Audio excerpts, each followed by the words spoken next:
tal amigos? Bienvenidos a un nuevo video. En esta ocasión vamos a compartir el tema de la ley dominical. Probablemente este sea el cierre de una serie de videos que estuve subiendo en los últimos días, en las últimas semanas.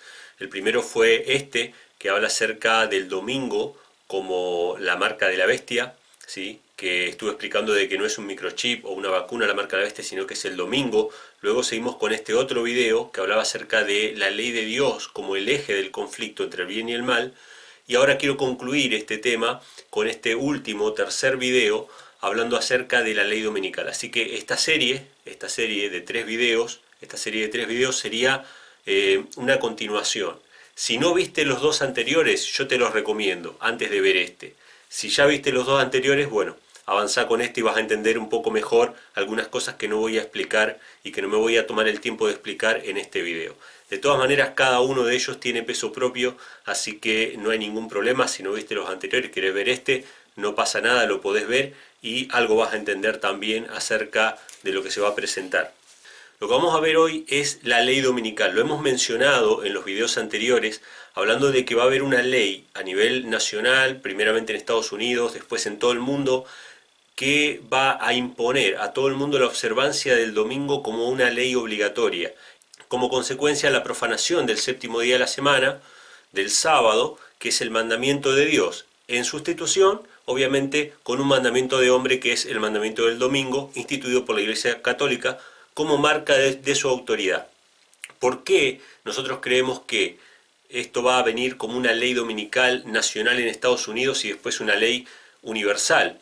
¿Y por qué esto va a ser el preludio de la segunda venida de Cristo? Bueno, porque todo lo que nosotros tenemos que creer y aceptar acerca del futuro tiene que estar plasmado primeramente en las Sagradas Escrituras. Y Apocalipsis capítulo 13 está relacionado con Mateo 24, lo mencionamos en el video anterior.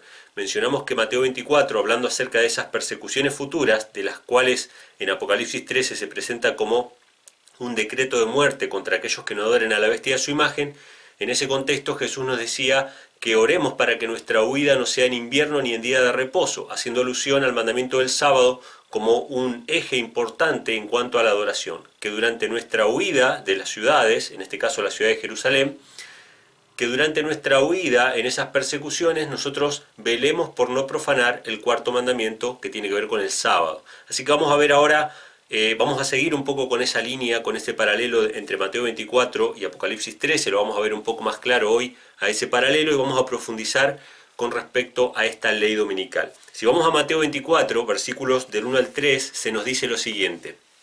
Cuando Jesús salió del templo y se iba, se acercaron sus discípulos para mostrarle los edificios del templo. Respondiendo él les dijo, ¿veis todo esto? De cierto os digo que no quedará aquí piedra sobre piedra que no sea derribada. Y estando él sentado en el monte de los olivos, los discípulos se le acercaron aparte diciendo, Dinos, ¿cuándo serán estas cosas y qué señal habrá de tu venida y del fin del mundo? Fíjense esto, hermanos, Jesús les dice que del templo de Jerusalén no va a quedar piedra sobre piedra. O sea, Jesús está anunciando la destrucción de Jerusalén, que iba a pasar 40 años después de estas palabras que Jesús dijo. Entonces los discípulos vienen y le preguntan respecto a eso que él dijo, pero le preguntan asumiendo que esa destrucción de Jerusalén va a estar en el contexto de la segunda venida y del fin del mundo. ¿Qué señales habrá de tu venida y del fin del mundo referente a la destrucción de Jerusalén? Esto es importante. Lo primero que tenemos que dejar claro es, la segunda venida es el fin del mundo. Acá está tranquilamente asumido. Y otra cosa importante es que la destrucción de Jerusalén, aunque no es el fin del mundo, porque eso fue en el año 70, y vemos que todavía Cristo no ha venido y el mundo sigue girando, la destrucción de Jerusalén es un símbolo del fin del mundo. Por eso es que Cristo, cuando empieza a hablar acerca de las señales de su venida y del fin del mundo, él deja mezclados ambos acontecimientos como si fueran el mismo. No son el mismo, pero son similares, son análogos. La destrucción de Jerusalén es un símbolo de la destrucción del mundo, ¿sí? Y las cosas previas a la destrucción de Jerusalén van a ser ejemplos de las cosas previas que van a suceder antes de la destrucción del mundo. En este caso, el tema que nos compete es la marca de la bestia. Es decir, una señal que nos alerta a nosotros también para salir de las grandes ciudades. Lo vamos a leer ahora en Mateo 24. Así que tengamos primeramente esto en mente. La destrucción de Jerusalén es un reflejo del fin del mundo. Y durante la explicación de Cristo acerca de las señales de la segunda venida de Cristo y el fin del mundo, Él nos advierte acerca de un hecho que va a ser previo a la destrucción de Jerusalén. En nuestro caso, un hecho previo a la destrucción del mundo, a la segunda venida. Y dice así, en Mateo 24, versículo 15, este va a ser el texto clave o central de este video. Por tanto, cuando veáis en el lugar santo la abominación desoladora de que habló el profeta Daniel, el que lee entienda, entonces los que estén en Judea huyan a los montes. Jesús les advirtió a sus discípulos que cuando vean tal cosa, la abominación desoladora de la que habló el profeta Daniel, que huyan a los montes. Esa es la señal para huir, para salvarse ¿de qué? De la destrucción de Jerusalén. O sea que ellos se iban a salvar de la destrucción de Jerusalén y nosotros nos vamos a salvar de la destrucción del mundo en el fin del mundo, en el tiempo final. ¿Y qué tenemos que hacer? Tenemos que ver la señal. ¿Y cuál es la señal? La abominación desoladora de la que habló el profeta Daniel. Fíjense, lo vamos a comparar este texto con los otros evangelios también para que nos arrojen más luz acerca de esto. Evidentemente esta abominación desoladora tiene que ser algo previo a la destrucción de Jerusalén. ¿Por qué? Porque los tenía que salvar o les tenía que advertir a los discípulos que huyeran a los montes antes de que Jerusalén fuera destruida. Esto lo podemos corroborar en Daniel capítulo 9, versículos 26 y 27. Jesús dice, de lo que habló el profeta Daniel, el que lee entienda. Entonces vamos a leer lo que habló el profeta Daniel. El profeta Daniel, hablando acerca de la muerte del Mesías, su crucifixión, luego de la muerte del Mesías dice que Jerusalén iba a ser destruida. Vamos a leerlo. Dice, Daniel 9, 26 y 27. Después de las 62 semanas se quitará la vida al Mesías, la muerte de Cristo. Mas no por sí, y el pueblo de un príncipe que ha de venir destruirá la ciudad y el santuario. O sea que la muerte de Cristo y después que viene la destrucción de la ciudad y del santuario. No quedará piedra sobre piedra que no sea derribada, como lo dijo Jesús. Dice, y su fin será como inundación, y hasta el fin de la guerra durarán las devastaciones, y por otra semana confirmará el pacto con muchos, y a la mitad de la semana hará cesar el sacrificio y la ofrenda. La profecía recapitula sobre esa última semana, dice que a la mitad de la semana hará cesar el sacrificio y la ofrenda, esto es la muerte de Cristo nuevamente. ¿Por qué? Porque cuando Cristo murió, el velo del templo se rasgó de arriba hacia abajo, hizo cesar el sacrificio y la ofrenda. El servicio del templo fue clausurado, se terminó los sacrificios y la ofrenda con la muerte de Cristo. Pero ahora, al evento posterior, no lo va a llamar destrucción de Jerusalén como en los versículos anteriores. A la destrucción que va a venir posteriormente, lo va a llamar de otra manera. Dice así, después con la muchedumbre de las abominaciones vendrá el desolador, hasta que venga la consumación y lo que está determinado se derrame sobre el desolador. O sea, la destrucción de Jerusalén se lo llama las abominaciones y el desolador. Estas son las referencias que Cristo hizo en Mateo 24 que dice, cuando vean la abominación desoladora, huyan a los montes. ¿Por qué? Porque va a venir la destrucción de Jerusalén. Pero obviamente, para que sea una señal y para que sea de utilidad y para que los discípulos de Cristo no mueran en el asedio de la ciudad, tiene que ser una señal previa, es decir, tiene que ser algo un rato antes de que venga la destrucción. Nosotros lo podemos corroborar a esto en Lucas capítulo 21, versículos 20 y 21. Es el texto paralelo al de Mateo 24 y dice lo siguiente. Pero cuando viereis en Jerusalén rodeada de ejércitos, sabed entonces que su destrucción ha llegado. Entonces los que estén en Judea huyan a los montes, y los que en medio de ella váyanse, y los que estén en los campos no entren a ella. Fíjense, hermanos, en vez de decir, cuando vean la abominación desoladora, de la que habló el profeta Daniel, dice, cuando vean a Jerusalén rodeada de ejércitos, huyan a los montes. O sea que la abominación desoladora era ver a Jerusalén rodeada de ejércitos romanos. Y esto es interesante porque acá tenemos que apelar un poco a la historia para saber qué fue lo que pasó. En realidad, en el año 67 de la era cristiana, Cestio Galo, general del ejército romano, rodeó Jerusalén, la cercó para tratar de apagar una rebelión. Pero en otras partes del Imperio Romano habían otros problemas y este cerco se tuvo que retirar, se tuvo que volver a Roma. Los judíos salieron a perseguir a los romanos, cayeron sobre la retaguardia de los romanos, mataron a muchos y pensaron los judíos que ellos habían vencido a los romanos y se habían liberado del yugo de Roma. Mentira, en realidad simplemente el cerco se había retirado, porque esa era la señal, era la abominación desoladora para que los discípulos de Cristo pudieran ahora salir a los montes. Imagínense que si tienen que esperar a que vean a los ejércitos rodeando la ciudad, ¿cómo van a escapar? Bueno, Cristo hizo previsión sobre eso hizo que los ejércitos rodeen la ciudad.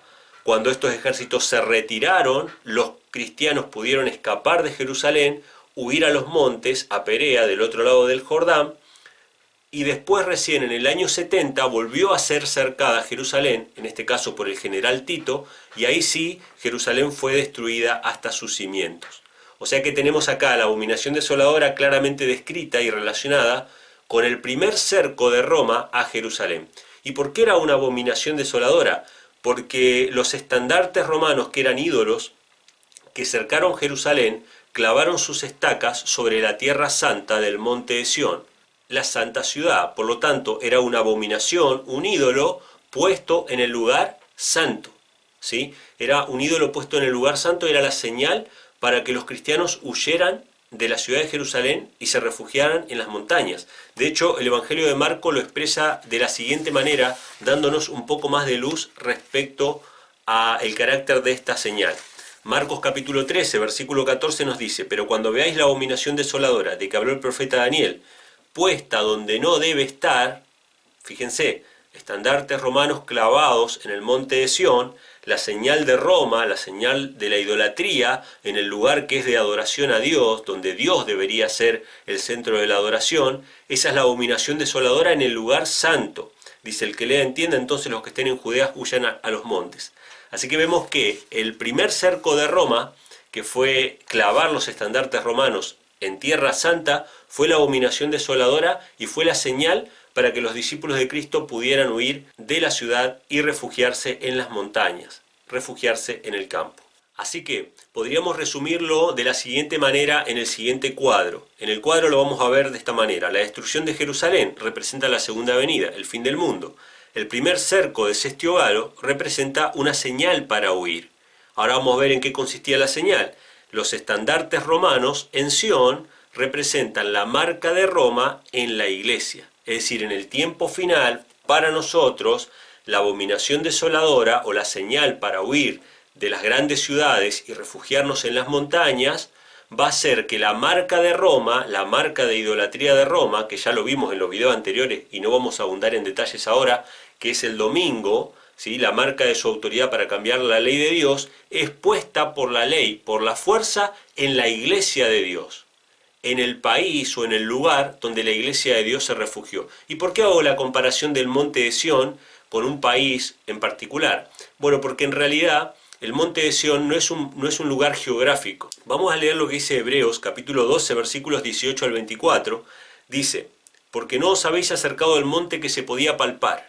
O sea, el monte de Sión verdadero dice que no se puede palpar, y que ardía en fuego, en la oscuridad o en las tinieblas, y a la tempestad, al sonido de la trompeta, a la voz que hablaba, la cual los que la oyeron rogaron que no se les hablase más, porque no podían soportar lo que se ordenaba. Si aún una bestia tocare, el monte será apedreada o pasada con dardos, y tan terrible era lo que se veía que Moisés dijo: estoy espantado y temblando. Sino que os habéis acercado al monte de Sión, a la ciudad del Dios vivo, Jerusalén la celestial. ¿Dónde está Jerusalén? En los cielos. Hay un santuario en los cielos, ¿sí? A la compañía de muchos millares de ángeles, a la congregación de los primogénitos que están escritos en los cielos, a Dios, el juez de todo, a los espíritus de los justos hechos perfectos, a Jesús el mediador del nuevo pacto y a la sangre rociada que habla mejor que la de Abel. Donde está Dios, donde está Cristo, donde están los ángeles, donde están los primogénitos, los espíritus de los hombres hechos justos, donde está la iglesia de Dios, ahí es Sión, ahí es Jerusalén. Y esta señal de autoridad de Roma, este estandarte romano como un cerco, como un primer cerco, no es ni más ni menos que la marca de autoridad de Roma puesta en medio de lo que debería haber sido la iglesia y la voz de Dios, el pueblo de Dios en la tierra. Y obviamente ese lugar geográfico, si quisiéramos atribuirle un lugar geográfico, no tiene nada que ver con Jerusalén. Yo sé que el sionismo constantemente en las iglesias, en la política y en todas partes está metiendo su doctrina perversa acerca de que Jerusalén es el lugar santo. Esto está totalmente apartado de la realidad. El lugar santo es donde está Dios en su medio, donde está Cristo en su medio, donde está la iglesia de Dios en su medio. Ahí es el lugar. Si quisiéramos atribuirle a un lugar geográfico la denominación del monte de Sión, deberíamos atribuirlo ahí donde está la iglesia. Obviamente, lo vamos a ver en este cuadrito, los centros geográficos de influencia fueron cambiando con el tiempo. En los primeros siglos, la iglesia primitiva, obviamente que fue Oriente Medio, y también parte de Europa, porque los viajes de Pablo incluyeron Europa. En la Edad Media, sin duda, el centro de influencia de la iglesia fue Europa. Uno de los pueblos más perseguidos y que durante casi 1000 años mantuvieron pura la verdad del Evangelio fueron los valdenses, que tenían la Biblia en su propio idioma, guardaban el sábado, no adoraban imágenes, practicaban realmente el verdadero cristianismo primitivo, y ese pueblo estuvo básicamente centrado en Europa incluso hasta la época de la Reforma, donde la gran reforma protestante que trajo la bendición de poder tener la Biblia en tu propio idioma, gracias a la imprenta y gracias a todo eso, fue el centro de influencia sin lugar a dudas Europa. Pero después de la Reforma, el centro de influencia sin lugar a dudas fue Estados Unidos de América. La tierra de la libertad, aquella tierra seca donde huyó la mujer que fue perseguida en el desierto y que se refugió allí de las persecuciones no solamente de la Europa católica, sino también de la Inglaterra protestante, entre comillas, porque la Inglaterra anglicana también perseguía a los puritanos, y muchos de estos puritanos fueron los fundadores de esta nueva nación, que iba a ser una nación sin rey y sin papa. ¿Cómo es esto, una nación sin rey y sin papa? Una república protestante, que en 200 años, en menos de 200 años, se convirtió en una potencia mundial que se iba a convertir obviamente en el juez de toda la tierra. ¿Gracias a qué creció y se volvió tan poderoso y tan influyente? Gracias a los principios de libertad de conciencias heredados del cristianismo protestante. La separación de la Iglesia y del Estado es un principio exclusivo de las religiones protestantes. Por lo tanto, Estados Unidos claramente es el poder o el lugar santo, entre comillas, que podríamos decir, en el cual se va a ver la marca del poder de la autoridad de Roma puesta por ley, obligatoria a todos sus ciudadanos. Y después de Estados Unidos, todo el mundo va a aceptar esa ley dominical, esa ley que va a mandar reconocer la señal de autoridad de Roma. Así que cuando vean ustedes, yo sé que muchos de ustedes están reacios a este mensaje, yo lo veo en los comentarios, lo comprendo, pero es muy fácil decir lo que está de moda decir. Yo podría ahora ponerme a hablar del chip, del 666, de Bill Gates y de muchas otras cosas, y mis videos serían muy populares y mucha gente estaría de acuerdo y los compartiría. Es muy fácil seguir la moda de lo que los medios nos mandan. Yo podría dar ahora un mensaje muy popular, pero ¿saben qué prefiero hacer yo? Prefiero decir las cosas antes de que sucedan, para que cuando sucedan, crean. Para que cuando sucedan, ustedes puedan creer y ver por ustedes mismos que aquel loco que decía que iba a salir una ley dominical en Estados Unidos no estaba tan loco, ¿sí? Entonces yo prefiero creer más en las profecías bíblicas que en los temas que se ponen de moda en las redes sociales. Ahora, recapitulemos un poco acerca de este paralelo entre Mateo 24 y Apocalipsis, tanto capítulo 13 como capítulo 14, que hablan acerca de la marca de la bestia. Si ustedes ven Apocalipsis 14:11, por ejemplo, habla acerca de los que tienen la marca de la bestia y dice que no tienen reposo de día ni de noche los que adoran a la bestia de su imagen. ¿Qué significa no tienen reposo? No tienen descanso, no tienen el Shabbat, el sábado. Sin embargo, en Mateo 24:20 se nos dice que oremos para que nuestra vida no sea en invierno ni en sábado. O sea que sí tengamos un sábado, que sí tengamos un reposo en el Señor. Si vamos a Apocalipsis 13:18, hablando acerca de la marca de la bestia, se nos dice, el que tiene entendimiento cuente el número de la bestia. Ya hemos hablado acerca de que el 666 está relacionado con la adoración al sol, y la adoración al sol tiene que ver con el día domingo, porque el domingo es el día del sol. Pero fíjense que nuevamente dice, el que tiene entendimiento cuente, nos llama a tratar de entender, que no es tan fácil.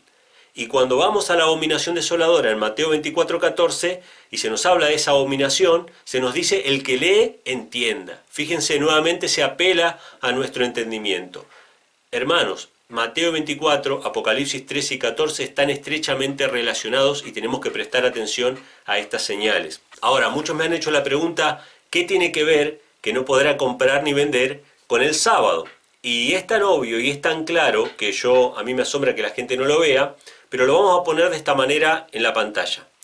Si yo no puedo comprar ni vender, significa que no tengo que tener acceso al dinero. Y si no tengo acceso al dinero, es porque no tengo acceso al trabajo, o al trabajo en blanco, o al trabajo oficial.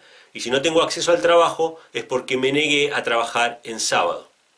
porque todos los trabajos que estén en blanco y que estén pagados obviamente con el dinero digital, gran parte del dinero que yo manejo hoy día es digital, yo prácticamente no lo toco, lo recibo en mi tarjeta y con mi tarjeta voy al supermercado y compro, yo no veo un billete. Mi dinero hoy prácticamente, no todo, pero prácticamente es digital. En el futuro cercano todo el dinero va a ser digital y todo aquel que no trabaje en sábado no va a tener dinero, y si no tiene dinero no va a poder comprar ni vender. Si no puede comprar ni vender va a estar fuera del sistema y va a estar sustentado y sostenido por Dios, como Elías fue sostenido en el desierto, en el arroyo de Querí, donde Dios mismo le proveía el alimento que él necesitaba. Pero vamos a leer algunos pasajes bíblicos que nos muestran que el único mandamiento en toda la Biblia que habla acerca de comprar y vender está relacionado con el sábado. Vamos a Nehemías capítulo 13, versículos 15 al 21. Dice lo siguiente: en aquellos días vi en Judá a algunos que pisaban lagares en el día de reposo, y que acarreaban haces y cargaban asnos con vino, y también de uvas, de higos y toda suerte de carga, y que traían a Jerusalén en día de reposo, y los amonesté acerca del día en que vendían las provisiones. Fíjense, ¿sobre qué los amonestó? Sobre el día en que vendían las provisiones.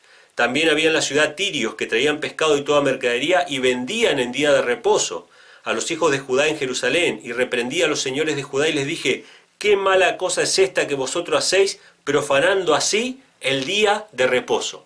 ¿Cómo se profana el día de reposo? Comprando y vendiendo en día de reposo. Está prohibido, no se puede comprar y vender en día de reposo. Ahora, como la Iglesia Católica también instauró su propio día de reposo, va a mandar que todos aquellos que no honren ese día no puedan comprar ni vender, ocupando así una autoridad que solamente le corresponde a Dios. Luego dice: ¿no hicieron así vuestros padres y trajo nuestro Dios todo este mal sobre nosotros y sobre esta ciudad? ¿Y vosotros añadís ira sobre Israel profanando el día de reposo? Sucedió pues que cuando iba oscureciendo a las puertas de Jerusalén, antes del día de reposo, dije que se cerrasen las puertas y ordené que no las abriesen hasta después del día de reposo. Y puse a las puertas a algunos de mis criados para que en día de reposo no introdujeran carga. O sea, las reformas de Nehemías se basaban en que ellos no profanaran el día de reposo comprando o vendiendo o llevando cargas. Y se quedaron fuera de Jerusalén una y dos veces los negociantes, los que vendían toda especie de mercadería, y les amonesté y les dije: ¿por qué os quedáis vosotros delante del muro? Si lo hacéis otra vez, os echaré mano. Desde entonces no vinieron en día de reposo. Es decir, los mercaderes querían seguir vendiendo en día de reposo y fueron expulsados. Entonces, ¿con qué tiene que ver no comprar ni vender? Evidentemente tiene que ver con la única señal de adoración a Dios en la cual se nos impide comprar y vender. En sábado no debemos comprar ni vender, pero Roma, como instauró su propio día de reposo, que es el domingo, y todos aquellos que no honren ese domingo no van a poder comprar ni vender. Va a ejercer así su autoridad y su despotismo Roma para obligar a que se honre su propia institución y su propia marca de autoridad. Pero ahora, muchas personas en los videos anteriores me han comentado de que son escépticos o que son incrédulos de que exista un movimiento dominical a nivel mundial, y qué va a pasar con todos aquellos que no son religiosos o que no son católicos. Vamos a ver algunos recortes de los avances de la ley dominical en todo el mundo. Basta con que ustedes googleen, pongan en Google ley dominical, leyes dominicales, cierres en domingo, etcétera, etcétera, y van a ver una gran cantidad de noticias actuales y de hace algunos años atrás, donde hay todo un movimiento en diferentes estratos de la sociedad trabajando porque el domingo sea un día de descanso obligatorio para toda la sociedad. Estos movimientos dominicales no responden a otra cosa que a la profecía bíblica. Vamos a ver algunos ejemplos. La primera noticia dice: se pone en marcha la Alianza Europea para el Domingo. Cristianos y sindicatos europeos se unen para defender el descanso dominical. Fíjense esta noticia: cristianos, católicos y protestantes, o sea que ahí católicos y protestantes a través del movimiento ecuménico están trabajando por el descanso dominical, pero también dice que los sindicatos, ustedes saben que los sindicatos responden a las logias masónicas. Ahí tenemos ya la unidad que hay entre católicos, protestantes y espiritistas. Dice: el 20 de junio se pondrá en marcha en Bruselas la Alianza Europea para el Domingo. Por primera vez los sindicatos y las iglesias de Europa se encuentran en la misma línea. ¿Qué cosa les une a los sindicatos y a las iglesias? El domingo. Así se asegura desde la Comisión de los Episcopados de la Unión Europea quien advierte que las razones para dicha alianza son tanto religiosas como políticos y sociales. Es decir, la unión en favor del domingo es una unión religiosa, política y social. Les voy a dejar el documento con todas las noticias, con todos los recortes que estoy compartiendo y con todos los versículos. Es decir, todo lo que involucra este video está en este documento que lo voy a dejar en la descripción del video para que lo puedan descargar y leer por ustedes mismos. Siguiente noticia. Con el apoyo del Papa buscan que el descanso dominical sea ley nacional. Esto es de Argentina. La Cámara de Comercio, que es una especie de sindicato también, ha pedido al Papa Francisco que apoye una iniciativa de cierre o de descanso dominical a nivel nacional en la Argentina. Ya hay algunas provincias argentinas que tienen leyes de descanso dominical obligatorio, que implica que los grandes comercios, los grandes centros comerciales tienen que cerrar. ¿Por qué tienen que cerrar? Según ellos. Porque si ellos no cierran, obligan al pequeño comerciante que tenga que permanecer abierto. Y al tener que permanecer abierto para poder competir y para no perder su negocio, se pierde la posibilidad de ir a la iglesia o de estar con su familia o de recrearse. Entonces, para proteger a esos pequeños comerciantes, se quiere dictar una ley dominical para que obligue a los grandes comercios, a los grandes negocios, a cerrar en domingo. Y también eso permitiría que esos empleados de esos grandes comercios puedan descansar en domingo, porque esas empresas evidentemente no descansan en domingo. Fíjense la siguiente noticia. El gran sindicato comunista francés usa la imagen de un cura para proteger el domingo. Es sagrado, dice el sindicato. El domingo es sagrado, dice el sindicato comunista, y debe ser respetado por razones religiosas y no religiosas. O sea, el sindicato, la CGT, el sindicato más importante comunista francés, dice que el domingo es sagrado. Los ateos creen que el domingo es sagrado y que debe ser respetado por razones religiosas y no religiosas. Entonces ahí ya tenemos evangélicos, católicos, sindicatos y comunistas trabajando todos en favor del domingo. Y obviamente la pregunta que surge es ¿qué pasa con judíos y musulmanes? Porque judíos y musulmanes tienen otros días sagrados, no el domingo. Por ejemplo, los judíos guardan el sábado y los musulmanes guardan el viernes como día de reposo. Fíjense esta noticia para que tomemos una dimensión de cuál va a ser la política en diferentes partes del mundo con respecto a estas particularidades o peculiaridades de diferentes comunidades o minorías religiosas. Fíjense lo que dice. ¿Es un disparate que musulmanes y judíos descansen otros días? Miren lo que dice la noticia. El descanso laboral, que en Occidente tiene lugar el domingo y por extensión el sábado, responde a una lógica civil, aunque en los ancestros tenga un origen religioso. En consecuencia, habrán de ser las diferentes confesiones las que se adapten a los desarrollos cronológicos que han ido perfilándose durante siglos, de decantación intelectual, revoluciones políticas y luchas sociales. En todo caso, el Estado debería luchar por la existencia de una sociedad única, no compartimentada ni escindida en reductos religiosos culturales particularistas e impermeables. El criterio democrático debe consistir en la existencia de una única sociedad, una única ley y un único Estado. ¿Qué es lo que están diciendo? En otras palabras, las particularidades religiosas de cada uno se tienen que amoldar a lo que el Estado democráticamente decide, que en este caso es la observancia del domingo. Si vos guardás el sábado o el viernes, vas a tener que amoldarte a la fuerza. Y ustedes piensan que esa adaptación no se va a dar por fines políticos económicos. Fíjense esta noticia, que es de Israel, no es de Occidente, no es de España como la noticia anterior, no es de un centro cristiano, sino que es Medio Oriente, Israel. Dice, en Israel analizan ampliar el fin de semana e incluir el domingo como día festivo. Miren esto es una iniciativa de la propia Israel. Dice, el primer ministro de Israel, Benjamín Netanyahu, ordenó estudiar la posibilidad de reducir la jornada laboral a 4 días y medio y ampliar el fin de semana en un día, declarando festivo el domingo, que en la actualidad es laborable. Israel, el pueblo judío, quiere declarar festivo el día domingo. Interesante. Netanyahu designó a su asesor económico y presidente del Consejo Nacional Económico, Eugenio Kandel, para estudiar la cuestión, que tendría importantes consecuencias económicas y sociales y religiosas. El viceprimer ministro Silvan Shalom, quien había propuesto la medida, argumentó que se debe pasar a un largo fin de semana tan pronto como sea posible, de acuerdo con todos los países del mundo desarrollado. Esta es una noticia del año 2011. Fíjense, ¿ustedes piensan que la comunidad judía no se va a adaptar finalmente a la ley dominical? Evidentemente ya vemos un movimiento a nivel mundial que involucra cristianos evangélicos, cristianos católicos, comunistas ateos, sindicatos de todo tipo, incluso judíos trabajando en pro de un descanso dominical a nivel mundial.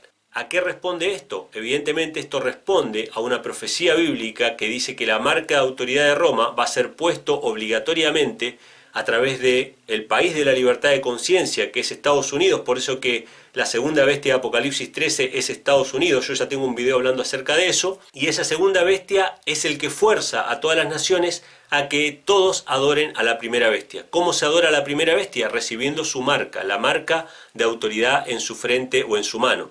Vean lo que dice una revista católica en Estados Unidos en el año 1985. Dice: todos los americanos harían bien en solicitar al presidente y al Congreso que hagan una ley federal, o sea, una ley nacional, una enmienda a la Constitución si hace falta. ¿Por qué habría que enmendar la Constitución? Porque la Constitución garantiza la separación entre Iglesia y Estado. Dice: para restablecer el Sabbat, refiriéndose al domingo, como el día de reposo nacional.